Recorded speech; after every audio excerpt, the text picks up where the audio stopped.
आज के इस वीडियो में हम पढ़ने वाले हैं हाउ टू राइट या how to frame a chemical formula. इसमें कई सब टॉपिक्स हैं जैसे कि concept of valency and electronic configuration, तो उसे भी हम डिस्कस कर लेंगे। सबसे पहले जब भी हमें किसी कंपाउंड का केमिकल फार्मूला बनाना होता है रिएक्शन करवा के, केमिकल रिएक्शन करवा के, तो जिस पर्टिकुलर कंपाउंड का हमें केमिकल फार्मूला बनाना है उस कंपाउंड के एलिमेंट्स मैक्सिमम 2 एलिमेंट्स होते हैं, तो उस कंपाउंड के दोनों एलिमेंट्स की वैलेंसी हमें पता होनी चाहिए। एक एग्जांपल ले लेते हैं। कई बार लिखा होता है Fe2SO4, Fe3O4, H2SO4, तो किस एलिमेंट के आगे में 3 और किस एलिमेंट के आगे हमें 4 रिस्पेक्टिवली लगाना होता है। इस कंसेप्ट को हमें ये कंसेप्ट हमारा तभी क्लियर होता है जब हमें उन दोनों एलिमेंट्स की वैलेंसी पता होगी। सो एग्ज़ाम्पल के तौर पे मैं एक कंपाउंड ले लेती हूँ, कैल्शियम ऑक्साइड। कैल्शियम ऑक्साइड में 2 एलिमेंट्स हैं, कैल्शियम है एंड ऑक्सीजन है। एंड कैल्शियम ऑक्साइड फॉर्म होता तभी है जब कैल्शियम और ऑक्सीजन मिलते हैं। तो कैल्शियम ऑक्साइड फॉर एग्ज़ाम्पल आज हम इस कंपाउंड को फॉर्म करना सीखेंगे।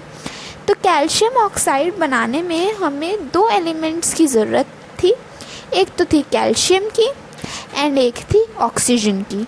अब वैलेंसी इन दोनों की पता होनी चाहिए। उससे पहले हमें ये पता होना चाहिए कि इनका एटॉमिक नंबर क्या होता है। पीरियोडिक टेबल में इनका एटॉमिक नंबर गिवन होता है।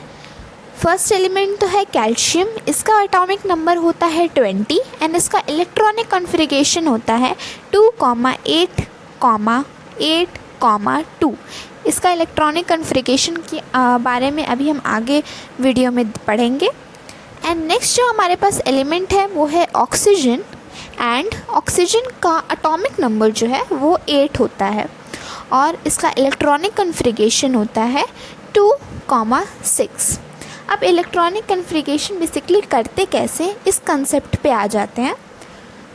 तो जैसे कि पहला जो हमारे पास एलिमेंट था कैल्शियम का, उसका एटॉमिक नंबर था 20। तो इलेक्ट्रॉनिक कॉन्फ़िगरेशन जो वर्ड है इसका मतलब होता है इलेक्ट्रॉन्स का, इलेक्ट्रॉनिक से वर्ड आया इलेक्ट्रॉन्स, तो इलेक्ट्रॉन्स को शेल्स में डिवाइड कर देना। कॉन्फ़िगरेशन मतलब अलग अलग शेल्स में रिस्पेक्टिवली उन इलेक्ट्रॉन्स को डिवाइड करना। इसलिए हम सबसे पहले कैल्शियम का इलेक्ट्रॉनिक कॉन्फ़िगरेशन स्टडी करेंगे। कैल्शियम का यहाँ पे मेरे पास एक टेबल है जिसमें आप देखेंगे कि कैल्शियम के चारों साइड्स पर 4 ऑर्बिट्स बने हैं। इन ऑर्बिट्स को केमिस्ट्री के लैंग्वेज में हम शेल्स बोलते हैं, और ये जो हर ऑर्बिट पे कुछ ना कुछ बॉल्स बनी हैं, इन बॉल्स को हम बोलते हैं, यही होते हैं इलेक्ट्रॉन्स। हम ऐसा एज्यूम कर लेते हैं कि कैल्शियम जो एलिमेंट है उसके आसपास 4 शेल्स हैं और उन शेल्स में इलेक्ट्रॉन्स भरे रहते हैं। ये एक इमेजिनरी शेल्स होता है, ये हमें कंसिडर करना पड़ता है कि हाँ कैल्शियम एक एलिमेंट है और उसके आसपास रिस्पेक्टिवली शेल्स हैं और उनमें इलेक्ट्रॉन्स भरे हैं। कैल्शियम का जो इनर मोस्ट शेल होता है उसे बोलते हैं के शेल, और एटॉमिक नंबर जैसे इसका 20 होता है तो के शेल में मैक्सिमम से मैक्सिमम हम 2 इलेक्ट्रॉन्स भर सकते हैं। अब जब हमने के शेल में 2 इलेक्ट्रॉन्स भर लिए तो एटॉमिक नंबर 20 यानी कि 20 इलेक्ट्रॉन्स में से इसके 2 इलेक्ट्रॉन्स के में चले गए। अब इसके पास है 18। के को छोड़ के एक्सेप्ट के सब में हम 8 इलेक्ट्रॉन्स भर सकते हैं। इन इलेक्ट्रॉन्स 8 भरने को हम बोलते हैं ऑक्टेट पूरा करना या ऑक्टेट कंप्लीट करना। तो 18 जो इलेक्ट्रॉन्स थे, अब हम बाकी रेस्ट ऑफ द शेल यानी कि के में हमने भर दिया, एम एन और एल एम और एन में भरना है 8 इलेक्ट्रॉन्स। एल में भी 8 हो गया, एम में भी 8 हो गया, यानी कि 2 + 8 + 8 = 18। 20 में से अगर 18 इफ़ यू विल सब्ट्रैक्ट तो बचेगा ओनली 2, यानी कि अब कैल्शियम के पास सिर्फ 2 इलेक्ट्रॉन्स हैं। आउटर मोस्ट शेल यानी कि एन शेल में उसे 8 इलेक्ट्रॉन्स भरने थे, लेकिन उसके पास सिर्फ 2 इलेक्ट्रॉन्स लेफ्ट हैं, तो वो अब अपना ऑक्टेट पूरा नहीं कर पाएगा। फॉर एग्ज़ाम्पल अब वो अपने इन दोनों इलेक्ट्रॉन्स को गिराना चाहेगा या लूज़ करना चाहेगा या डोनेट करना चाहेगा, ताकि ये 2 शेल्स जब उसके हट जाएं, इलेक्ट्रॉन्स हट जाएं, तो उसके पास लेफ़्ट ओवर हो जाए इसलिए कैल्शियम अपने लास्ट के 2 इलेक्ट्रॉन्स को लूज़ कर देगा, जिसके लिए कैल्शियम की वैलेंसी हो जाएगी 2, क्योंकि उसे अपना ऑक्टेट पूरा करने के लिए 2 इलेक्ट्रॉन्स लूज़ करने हैं। सिमिलरली ऑक्सीजन की एटॉमिक नंबर 8 है और इसका इलेक्ट्रॉनिक कॉन्फ़िगरेशन होता है 2,6। ऑक्सीजन का जो फ्लो चार्ट है उसमें ऑक्सीजन का इनर मोस्ट शेल यानी कि के शेल में मैक्सिमम से मैक्सिमम हम 2 इलेक्ट्रॉन्स को भर सकते हैं। 8 में से इफ वी विल सब्ट्रैक्ट 2 यानी कि 6 इलेक्ट्रॉन्स बचा, के बाद एल शेल में हम बाकी के 6 इलेक्ट्रॉन्स को भर देंगे।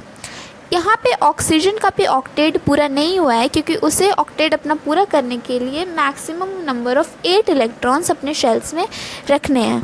इसका मतलब ऑक्सीजन को यहाँ पे 2 इलेक्ट्रॉन्स का गेन करना है, और वहाँ पे लास्ट केस में कैल्शियम को 2 इलेक्ट्रॉन्स का लॉस करना था।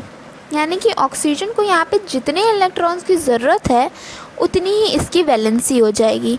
ऑक्सीजन के पास यहाँ पे आउटर मोस्ट शेल में 1 2 3 4 5 6 इलेक्ट्रॉन्स हैं एंड इसे 2 की रिक्वायरमेंट है, यानी कि ऑक्सीजन की वैलेंसी हो गई 2, क्योंकि इसे 2 की रिक्वायरमेंट है। और कैल्शियम की वैलेंसी हो गई, उसकी भी वैलेंसी थी 2, क्योंकि उसे 2 को डोनेट करना था। ऑक्सीजन की वैलेंसी यहाँ पे -2 है। जब भी कोई रिक्वायरमेंट होती है किसी को तो उसकी वैलेंसी हम माइनस में काउंट करते हैं, एंड कैल्शियम की वैलेंसी होगी +2, क्योंकि जब कोई डोनेट करता है तो उसे पॉजिटिव वे में लेते हैं, इसलिए ऑक्सीजन की कैल्शियम की वैलेंसी हो जाती है +2 एंड ऑक्सीजन की वैलेंसी हो जाएगी -2। Oxygen needs 2 electrons. यहाँ पे कैल्शियम लिख लेंगे और ऑक्सीजन लिख लेंगे। कैल्शियम की वैलेंसी भी 2, ऑक्सीजन की भी 2, कैल्शियम की +2 बिकॉज इट डोनेट्स, जिसे पॉजिटिव लेंगे। अब इन दोनों को मल्टीप्लाई कर देना, क्रॉस मल्टीप्लिकेशन यहाँ पे करना है। देखेंगे कि कैल्शियम का प्लस और ऑक्सीजन का माइनस आपस में कैंसिल हो जाएगा। प्लस और माइनस आपस में कैंसिल हो जाते हैं तो मिलता है कैल्शियम ऑक्साइड। यानी यहाँ पे कोई भी 3 2 1 इसलिए नहीं लग रहा है, क्योंकि यहाँ पे प्लस माइनस कैंसिल होके एक होल बनाएंगे कैल्शियम ऑक्साइड।